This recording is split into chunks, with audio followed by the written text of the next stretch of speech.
आज मी जी मच्छी आणली त्या मच्छीला खूप सारे काटे असतात आणि जेवताना आपल्याला खूप वेळ द्यावा लागणार ती मच्छी खाताना, हे सगळं माहीत असतानाही मी ती मच्छी आणली. कारण की त्या मच्छीला चव खूप छान असते. त्या मच्छीचा रस्सा चवीला खूप छान लागतो. अशी ही पाला मच्छी मी आणली आणि त्याचं कालवण आज आपण करणार आहोत.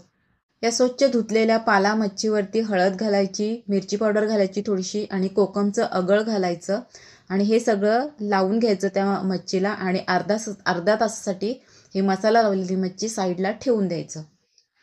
आता वाटण्यासाठी घ्यायचे थोडीशी कोथिंबीर, लसूण पाकळ्या, 2-3 लाल मिरची, खोबरं सुकं, अद्रक आणि हिरवी मिरची.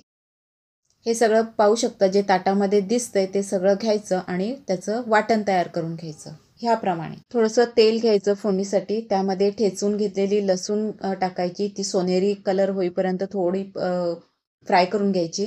त्यानंतर जे आपण वाटण केलंय ते घालायचं त्यामध्ये आणि तेही तेल सुटेपर्यंत परतून घ्यायचं. बाकीचे जे बेसिक मसाले आहेत जसं की मिरचीच्या स्वरूपात आपण लाल मिरची वगैरे घेतलेली आहे. मग आता फक्त कांदा लसूण मसाला घालायचा या वाटणामध्ये आणि ते वाटण चांगलं तेलात फ्राय करून घ्यायचं, परतून घ्यायचं आणि त्यामध्ये त्यानंतर पाणी घालायचं आपल्या रस्स्यानुसार आणि ह्या रश्श्याला एक उकळी येऊ द्यायची. उकळी आल्यानंतर जे मॅरिनेट करून ठेवलेली आपली जी मच्छी आहे ती त्यामध्ये घालायची आणि त्यानंतर प्लेटलाही थोडाफार जो मसाला असतो तो आपण टाकून तर नाही देणार, तर तो पण त्यामध्ये पाणी मिक्स करून टाकून द्यायचं त्या रश्श्यामध्ये आणि थोडं मिक्स करून घ्यायचं सगळं मसाले बिसाले.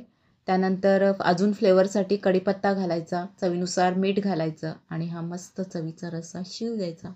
मगाशी म्हटल्याप्रमाणे ही मच्छी काटेरी आहे, पण ती रुचकर असते. ह्या मच्छीला चव खूप छान असते.